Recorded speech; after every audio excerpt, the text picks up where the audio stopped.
Recently I came to this point in my Gale playthrough and I wanted to make decisions that brought me to the point where Corilla shows up and takes care of True Soul Gut for me. I wanted to see what would happen if we take that potion without having met Raphael. I have this test character that I like to use named Test a Variable, or TAV for short. But unfortunately she's an elf, which means she has this Fey ancestry ability that makes her immune to magical sleep effects. Therefore, when she drinks the potion, Gut is frustrated at her plan not working and just attacks us. That's interesting to note, but it doesn't test what I wanted to test. So I make a new character from scratch just to test this. For my testing playthrough, I like to use custom settings to make the game as easy as possible. So if you notice me with high hit points and high d20 rolls, that's the reason. I have no other current plans for this character, so we're just gonna beeline as quickly as we can to meeting True Soul Gut. Just a hop, a skip, and a jump, and we're past the Nautiloid. Detour to camp to grab my digital deluxe items, including the Mask of the Shapeshifter and an Elixir of Hill Giant Strength for even bigger jumps. Leap up this cliff face to avoid dealing with some brains on the beach.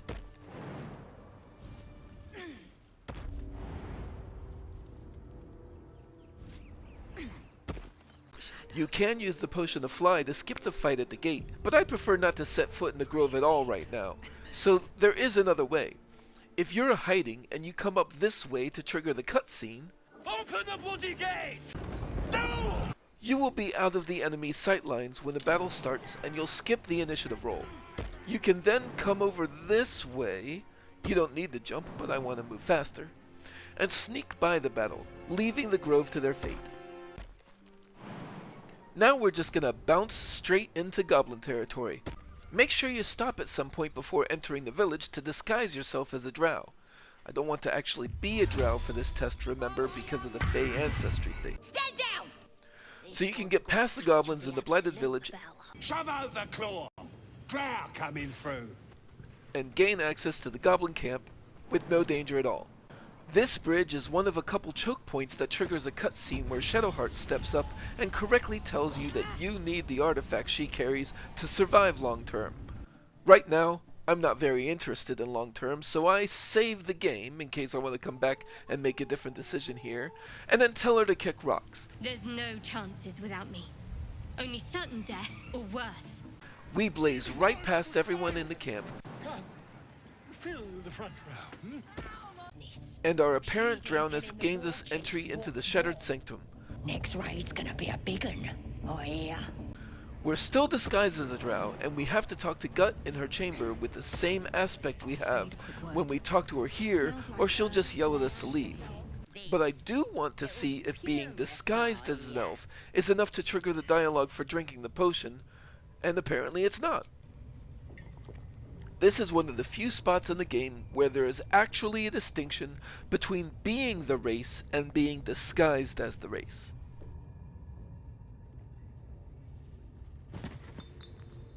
So we talk to Gut, we get tied up, Don't bother struggling. You ain't going nowhere. and Disappointing not to have my own squiddy. Corilla actually shows up again. And make for a tasty supper. Even though we have beelined here and not encountered Raphael at all.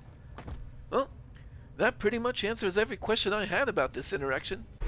But since we're here, it made me curious about a couple of the other things I saw along the way. These ogres in the Blighted village ask to see your brand. In the normal course of events, you haven't talked to Priestess Gut yet, and you wouldn't be branded. So let's see what they say if you do have the brand. I see it. How regrettable that your meat must go unsavored. This is an interesting result to me because other conversation paths with the ogres will tell you that they themselves are not branded. According to Priestess Gut, only those who are branded can see the brand. There are a couple of possibilities here.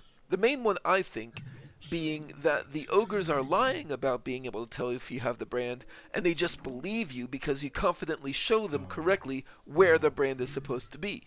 This could also explain why it's just not that hard to deception them into believing you have the brand. Next, I wanted to see if Sazza had any reaction to Priestess Gut already being dead, so we head back to the grove and we enter it for the very first time.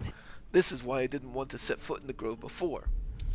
I go all the way to the makeshift prison and convince Arca not to shoot the goblin. You're right. I wish you weren't, I really do. The first time I talk to Sazza, I forget to drop my drow disguise and she focuses on that. Did the boss lady send you to rescue me? So I reload and drop the disguise and try again. Unfortunately, none of the dialogue options lead to informing Sazza that her priestess is already dead. I'm not too surprised because I can't imagine the things happening in that order in any normal play pathing.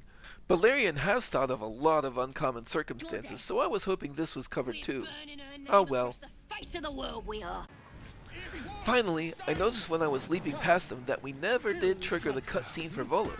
Under normal circumstances, he's led back to the Shattered Sanctum and you have the chance to rescue him from there. But in one final violent act for this video, I wanted to see if we could just rescue him from the camp if we assaulted the goblins out of nowhere.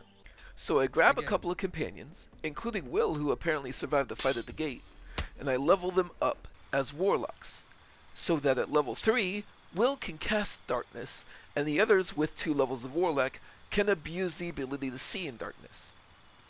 Then I run up and attack Gribbo to start, since she's the one that leads Volo away after the cutscene. As you can see, Volo runs off at this point.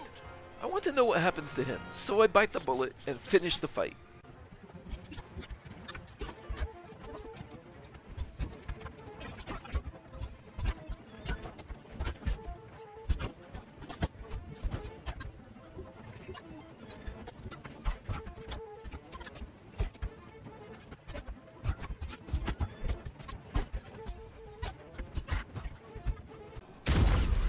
Afterwards, I head back to camp and lo and behold, Volo, who, remember, has never encountered us in this playthrough, is there. He does have a couple of dialogue lines especially for this occasion. How did you find the camp? Finding is my job, my friend.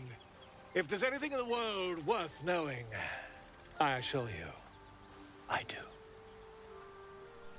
Who are you? Volothamp Geddarm, realm-renowned author, and tastemaker at your service.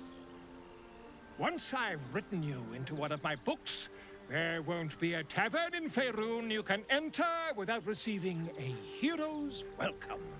But then his conversation goes as it normally does, and we never get the quest or the quest reward for rescuing him in this manner. Quite shocking.